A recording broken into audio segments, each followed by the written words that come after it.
स्वागत। आज हम एक ऐसी कहानी की तहों में उतर रहे हैं जिसने दुनिया भर में आप कह सकते हैं काफी हलचल मचाई थी। 2019 की फिल्म जोकर। हाँ, और खास तौर पे उसके सेंट्रल कैरेक्टर आर्थर फ्लेक पर। बिल्कुल। हमारे पास जो सामग्री है वो फिल्म की कहानी और उसकी सीन्स का काफी गहरा विश्लेषण करती है। तो आज हम इसी विश्लेषण के जरिए समझने की कोशिश करेंगे कि कैसे एक बिल्कुल हाशिए पर धकेला गया इंसान, एक उपेक्षित व्यक्ति, समाज के लिए एक अनजाने और सच कहें तो डरावने प्रतीक में बदल जाता है। हाँ, हम देखेंगे कि ये स्रोत फिल्म के किन जरूरी मुद्दों पर रोशनी डालते हैं।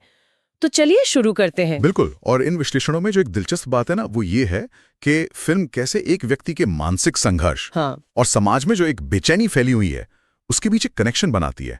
ये सिर्फ एक किरदार की कहानी नहीं है, सही। स्रोत से एक तरह से बीमार होते समाज का आईना मानते हैं। चलिए तो फिर आर्थर फ्लेक के शुरुआती जीवन से ही बात शुरू करते हैं। फिल्म हमें ले जाती है 1980 के गौथम शहर में। वो माहौल, अपराध, गरीबी, तनाव, सब कुछ। और आर्थर अपनी बीमार माँ पेनी के साथ रहता है, उनकी देखभाल भी करता है। और काम क्या करता है? क्लाउन का, पार्टियों वगैरह में। पर सपना है स्टैंड अप कॉमेडियन बनने का। और वो जो उसकी एक कंडीशन है, न्यूरोलॉजिकल डिसऑर्डर, जिससे वो बेवक्त हंसने लगता है। और वो चीज उसे और ज्यादा मुश्किल में डालती है। लोग समझते नहीं, मजाक उड़ाते हैं। तो स्रोत इस बैकग्राउंड को सिर्फ एक सेटिंग नहीं मानते, है ना? नहीं, बिल्कुल नहीं। वो कहते हैं कि आर्थर का शुरुआती जीवन दिखाता है कि कैसे समाज उदासीन है, कैसे सिस्टम फेल होता है। उसे लगातार इग्नोर किया जाता है, धमकाया जाता है। हाँ, जैसे वो काम पर पिटता है किशोरों से। उसका बॉस भी यकीन नहीं करता। सहकर्मी मजाक उड़ाते हैं। एक तो उसे बंदूक भी दे देता है। हाँ, मतलब ये सब सिर्फ पर्सनल अटैक नहीं है। विश्लेषण इन्हें एक बड़े पैटर्न का हिस्सा मानते हैं। उसे कहीं से सपोर्ट नहीं मिल रहा। और ये सिर्फ लोगों का बर्ताव नहीं है, सिस्टम भी तो फेल होता है। वो बिल्कुल, जैसे वो सोशल वर्कर से मिलता था, दवा लेता था। हाँ, और फिर बजट कट के कारण वो सब बंद हो जाता है। एग्जैक्टली। तो स्रोत इसे वो सेफ्टी नेट का हटना मानते हैं जो शायद उसे बचा सकता था। वो एकदम अकेला पड़ जाता है। निश्चित रूप से, पूरी तरह से अलग थलग, परित्यक्त। और विश्लेषण कहते हैं कि यहीं से उसके अंदर वो जो अलगाव है, वो निराशा है, वो और गहरी होती जाती है। जमीन तैयार हो रही है आगे के लिए। हाँ। और फिर आती है वो सबवे वाली घटना। वो बहुत अहम मोड़ है। 3 अमीर स्टॉक ब्रोकर उसे तंग करते हैं, पीटते हैं। पर इस बार कुछ अलग होता है। हाँ, वो पलटवार करता है। वो बंदूक निकालता है और तीनों को मार देता है। पहली बार हम उसे इतनी एक्सट्रीम हिंसा करते देखते हैं। और यहाँ विश्लेषण सिर्फ इसे गुस्सा या सेल्फ डिफेंस नहीं मानते। अच्छा। वो बताते हैं कि कैसे ये जो उसका पर्सनल एक्ट था, ये अनजाने में गोथम शहर के दबे हुए क्लास स्ट्रगल को हवा दे देता है। मतलब जो गरीब और हाशिए पर पड़े लोग हैं। हाँ, वो इन हत्याओं को अमीरों के खिलाफ एक विद्रोह की तरह देखने लगते हैं। और मजे की बात ये कि आर्थर को पता भी नहीं है कि वो क्या बन गया है। बिल्कुल।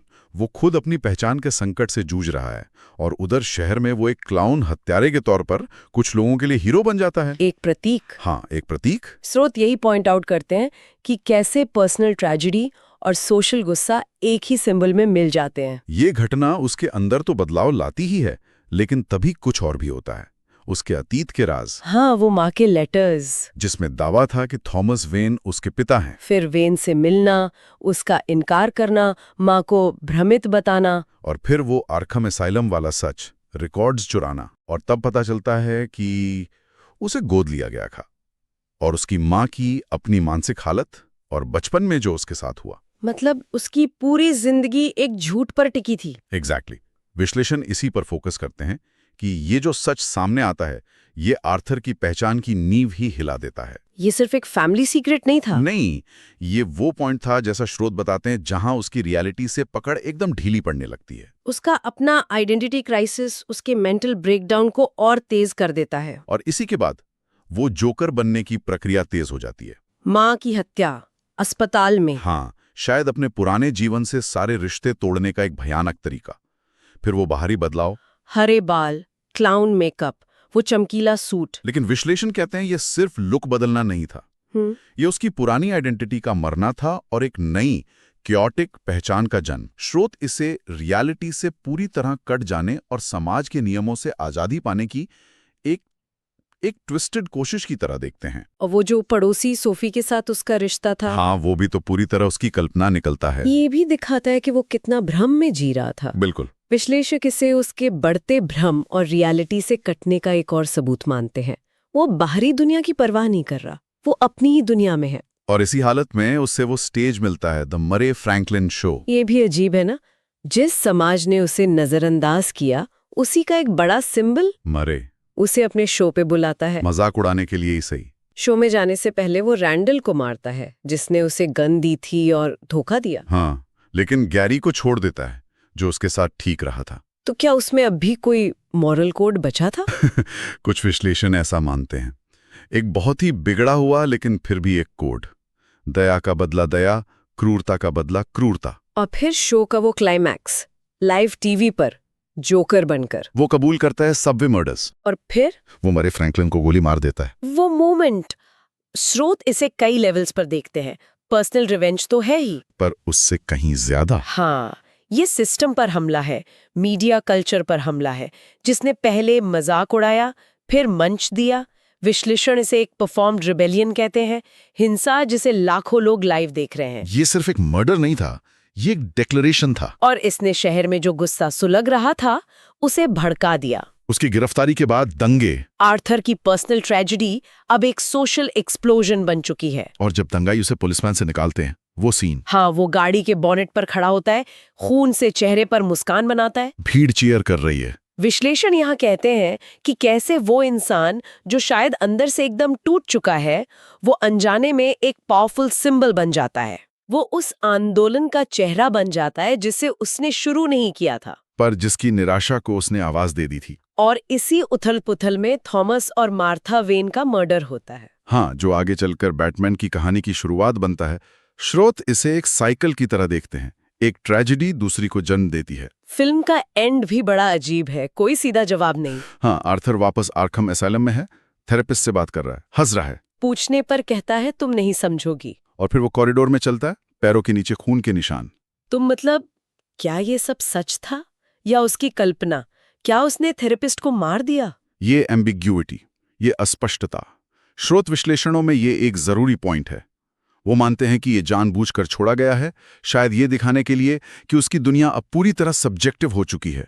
सच और भ्रम का फर्क मिट गया है। तो अगर इन सभी विश्लेषणों को एक साथ देखें तो कुछ खास विषय बार बार सामने आते हैं। पहला तो मेंटल हेल्थ के प्रति समाज की उदासीनता और सिस्टम का फेल होना। हाँ, स्रोत कहते हैं कि फिल्म दिखाती है कैसे सिस्टम उन लोगों को नजरअंदाज करता है जिन्हें सबसे ज्यादा जरूरत होती है। दूसरा, क्लास स्ट्रगल, अमीर गरीब की खाई। ये सिर्फ बैकग्राउंड नहीं है, ये कहानी के सेंटर में है। यही वो टेंशन है जो हिंसा में बदलती है। तीसरा, आइडेंटिटी का संकट और ट्रांसफॉर्मेशन। आर्थर का जोकर बनना सिर्फ पागलपन नहीं है, बल्कि विश्लेषण इसे आइडेंटिटी की एक ट्विस्टेड खोज मानते हैं। जब उसे हर जगह से नकारा गया तो उसने केओस में अपनी पहचान और ताकत ढूंढी। और चौथा, वो रियलिटी और इल्यूजन वाली बात, सच और भ्रम के बीच की धुंधली लकीर। हाँ, स्रोत कहते हैं कि फिल्म दर्शकों को भी मजबूर करती है कि वो दुनिया को आर्थर के अनरिलायबल नजरिए से देखें। इन्हीं सब वजहों से फिल्म इतनी असरदार रही। और जाहिर है वाकिन फीनिक्स की एक्टिंग। ओ हाँ, स्रोत उसे तो मास्टर क्लास मानते हैं। उन्हें ऑस्कर भी मिला इसके लिए। उनका आर्थर फ्लेक का चित्रण कमाल का है। हाँ, और विश्लेषण ये भी मानते हैं कि फिल्म का अप्रोच यूनिक है। कॉमिक बुक विलन की कहानी को इतने यथार्थवादी कैरेक्टर ड्रिवन ड्रामा की तरह दिखाना, ये सुपर हीरो जॉनर के नियमों को तोड़ता है एक तरह से। और इसने समाज में जरूरी बहसें छेड़ी, असमानता पर, मेंटल हेल्थ पर, हिंसा के कारणों पर। हाँ, स्रोत इसे सिर्फ एक फिल्म नहीं, एक कल्चरल फिनोमेना मानते हैं जिसने लोगों को सोचने पर मजबूर किया। तो ये था आर्थर फ्लेक से जोकर तक के सफर का विश्लेषण। उपेक्षा, दर्द, मानसिक अस्थिरता और आखिर में भयानक हिंसा की कहानी, जैसा कि हमारे श्रोतों ने परत दर परत खोला है। हाँ, हमने देखा कि कैसे फिल्म पर्सनल ट्रेजेडी को बड़े सामाजिक मुद्दों से जोड़ती है, जैसा विश्लेषण बताते हैं। बिल्कुल, और ये विश्लेषण हमें एक जरूरी सवाल के साथ छोड़ते हैं ना। हाँ, कि उन सामाजिक दरारों और सिस्टम की नाकामियों के प्रति हमारी क्या जिम्मेदारी है, जो लोगों को ऐसे अंधेरे रास्तों पर धकेल सकती हैं। जैसा कि स्रोत इशारा करते हैं, फिल्म भले ही फिक्शनल हो, पर ये रियल प्रॉब्लम्स दिखाती हैं जिन्हें नजरअंदाज करना खतरनाक हो सकता है। फिल्म का जो अस्पष्ट अंत है वो भी हमें सोचने पर मजबूर करता है।